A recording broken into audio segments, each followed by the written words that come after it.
অনেক সময় আমাদের কাছে ভিক্ষুক আসে এবং আমরা তাদের ভিক্ষা না দিলে বলি যে মাফ করেন। এই মাফ করেন বলা কি জায়েজ আছে বা বলা যাবে কিনা? মহিলাদের ভিক্ষা করা কি জায়েজ? আমাদের এখানে কিছু মহিলা সুস্থ সবল তো ভিক্ষা করতে আসে, তাদেরকে ভিক্ষা দিতে পারবো? ওযু করার সময় এবং খাওয়ার সময় কি আজানের জবাব দেওয়া যাবে? জামাতে নামাজ পড়ার সময় আমার কেরাত শেষ হওয়ার আগে ইমাম সাহেব রুকুতে চলে গেলে করণীয় কি? বালিশে পা লাগলে ঘাড় ব্যথা করে, এটা কি সত্য? টয়লেটের মধ্যে থুতু ফেলা যাবে কিনা? টাকায় যে ছবি থাকে তা পকেটে নিয়ে কি নামাজ পড়া যাবে? নামাজের সময় সিজদার জায়গায় মোবাইল রাখলে এবং মোবাইলে গান বাজনা থাকলে নামাজ হবে কি? সুন্নত নামাজ পড়া অবস্থায় ফরজ নামাজের জামাত শুরু হয়ে গেলে করণীয় কি? মেয়েরা যে বাসায় হাঁটু পর্যন্ত গেঞ্জিগুলো পরে, এগুলো পরার কি কোনো নিষেধাজ্ঞা আছে বা ওইগুলো পরে কি নামাজ পড়া যাবে? আপনাদের প্রশ্নগুলোর উত্তর দেওয়ার পালায় আমরা প্রবেশ করছি। নাইম খান আপনি লিখেছেন, টাকায় যে ছবি থাকে তা পকেটে নিয়ে কি নামাজ পড়া যাবে? পকেটে থাকলে নামাজ পড়তে কোনো অসুবিধা নেই, যেহেতু এটা প্রদর্শিত হচ্ছে না, আপনার নামাজ হয়ে যাবে। আমাতুল্লাহ মৌসুমী আপনি লিখেছেন, অজু করার সময় এবং খাওয়ার সময় কি আজানের জবাব দেওয়া যাবে?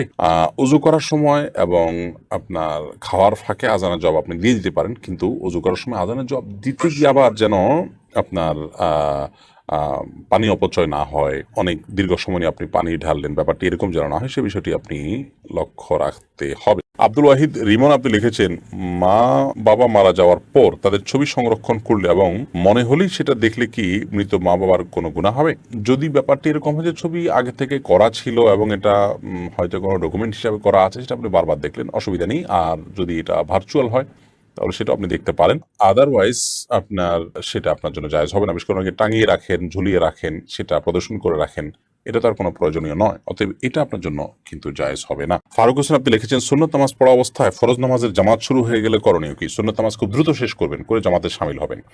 আর শুরু হবে নামাজ যদি আপনি জানেন অল্প সময়ের মধ্যে, তাহলে সেক্ষেত্রে সুন্নত নামাজ শুরু করবেন না।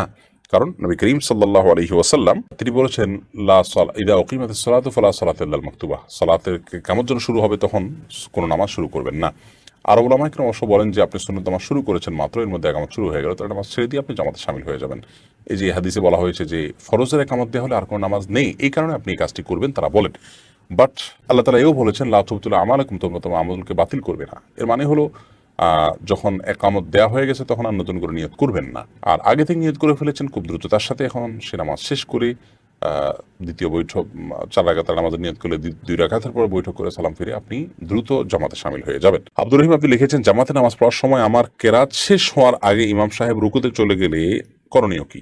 করণীয় হলো খুব দ্রুততার সাথে কেরাতকে শেষ করে তারপর আপনি রুকুতে শামিল হয়ে যাবেন। অথবা ধরুন আপনি সূরা ফাতিহা পড়ছেন, তো সূরা ফাতিহাতে আপনি মাঝামাঝি আছেন, তাহলে সেক্ষেত্রে যেটুকু আছে এটুকু দ্রুত পড়ে চলে যাবেন সেজদাতে, সরি রুকুতে। কিংবা যদি এমন হয় যে আপনি একেবারে এমন পর্যায়ে আছেন যেখান থেকে আসলে শেষ করতে পারবেন না, তাহলে রুকুতেই চলে যাবেন আপনি। যদি এমন হয় যে আপনি রুকুতে শেষ করতে করতে রুকু আর পাবেন না একেবারেই, তাহলে আপনি রুকুতে চলে যাবেন ওই অবস্থায়। তারিকুল ইসলাম আপনি লিখেছেন, নামাজের সময় সিজদার জায়গায় মোবাইল রাখলে এবং মোবাইলে গান বাজনা থাকলে নামাজ হবে কি? নামাজের সময় যদি সিজদার জায়গায় আপনার মোবাইল থাকে তাহলে সেক্ষেত্রে নামাজে মনোযোগ নষ্ট হতে পারে, এমনটি করা উচিত নয়, কিন্তু থাকলে নামাজ হয়ে যাবে।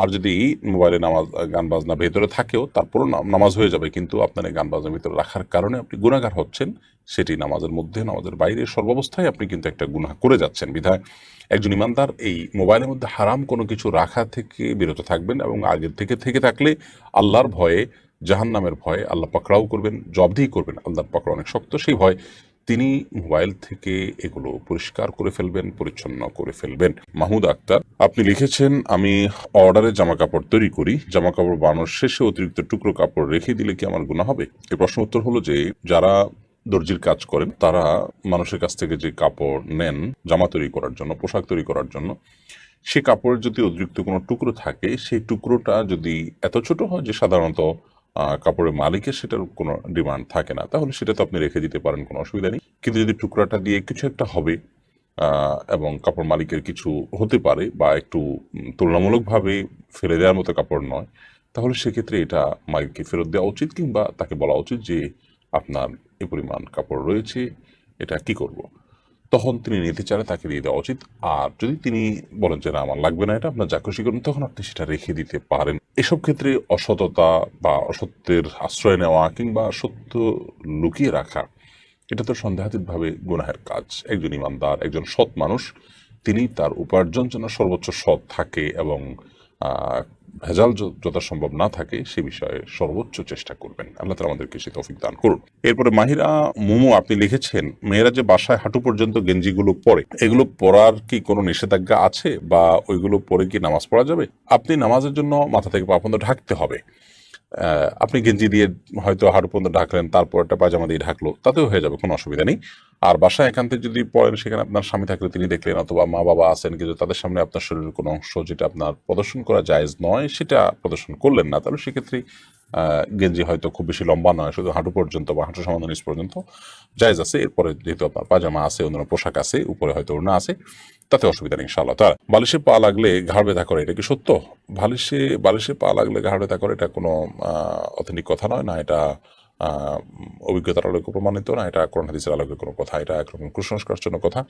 তবে এটা যারা বলেছেন মুরব্বীরা, আমার মনে হয় যে তারা হয়তো বা অনেক ছেলে ফেলে আছে যারা বালিশের পা লাগায় ইচ্ছাকৃত দুষ্টামি করে, তাদেরকে বাঁচানোর জন্য বা তাদেরকে থামানোর জন্য হয়তো এই ধরনের কথা নিজেরা বানিয়ে নিয়েছেন। শিয়াউদ্দিন লিখেছেন, টয়লেটের মধ্যে থুতু ফেলা যাবে কিনা? জি, অবশ্যই থুতু ফেলা যাবে, তবে যত্রতত্র ফেলে মানুষের বিব্রত হওয়ার কারণ যেন না হয় সেদিকটা খেয়াল রাখতে হবে। এরপরে শাহাদাত হোসেন লিওন আপনি জানতে চেয়েছেন, দোয়া কবুল হওয়ার প্রধান শর্তগুলো কি কি? দোয়া কবুল হওয়ার জন্য মৌলিকভাবে কয়েকটি শর্ত রয়েছে।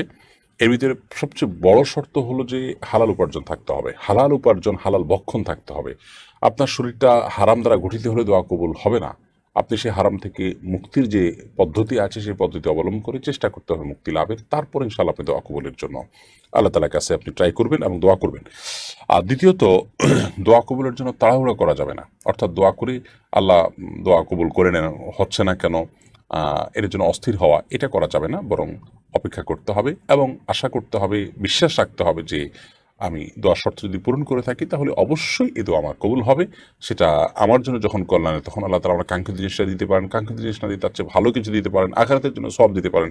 তিন ভাবের কোনো একটা পদ্ধতিতে আমার দোয়া কবুল হতে পারে, এই জন্য তাড়াহুড়া করা যাবে না। এটিও দোয়া কবুলের অন্যতম প্রধান শর্ত। আর আরেকটি দোয়া কবুলের শর্ত হলো, হারাম এবং নাজায়েজ কাজে দোয়া করা যাবে না, অন্যায় কিছু আল্লাহর কাছে চাওয়া যাবে না দোয়ার মাধ্যমে। নবী করিম সাল্লাল্লাহু আলাইহি ওয়াসাল্লাম বলেছেন, বান্দা যখন আল্লাহর কাছে দোয়া করে তার সমস্ত দোয়া কবুল হয়ে যায়, মা লাম ইয়াস্তাজিল, যতক্ষণ পর্যন্ত সে তাড়াহুড়া না করে অথবা কোনো পাপের কাজের দোয়া যদি না করে। নাজমুল হাসান শান্ত আপনি লিখেছেন, মহিলাদের ভিক্ষা করা কি জায়েজ? আমাদের এখানে কিছু মহিলা সুস্থ সবল তো ভিক্ষা করতে আসে, তাদেরকে ভিক্ষা দিতে পারবো?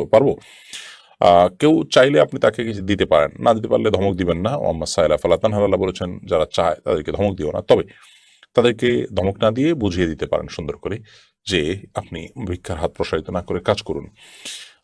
ভিক্ষা এটা কারোর জন্যই প্রশংসনীয় নয়, সেটা নারী হোক আর পুরুষ হোক, সবারই কাজ করা উচিত। অতএব পুরুষদের জন্য যেরকম ভিক্ষা করাটা অনুচিত, মহিলাদের জন্য ভিক্ষা করাটা একইভাবে অনুচিত। একান্ত নিরুপায় না হলে মানুষের কাছে হাত পাতা এটা উচিত নয়। আপনি তাকে বুঝাই দিবেন, আর যদি আপনি তাকে না দেন নিরুৎসাহিত করার জন্য, তো সেটা একান্ত আপনার ব্যাপার, অবশ্যই না দেওয়ার রাইট অধিকার আপনার আছে। মোহাম্মদ নাইম আপনি লিখেছেন, অনেক সময় আমাদের কাছে ভিক্ষুক আসে এবং আমরা তাদের ভিক্ষা না দিলে বলি যে মাফ করেন। এই মাফ করেন বলা কি জায়েজ আছে বা বলা যাবে কিনা? মাফ করেন বলতে সরি, মানে আমি দিতে পারছি না, আমার কাছে আমি দুঃখিত, এবং আপনি মনে কষ্ট নিয়েন না, আমার দেওয়া উচিত, দিতে পারছি না, মাফ করেন, এবার এ অর্থে বলা হয় আর কি। এটাতে কোনো অসুবিধার কিছু নেই।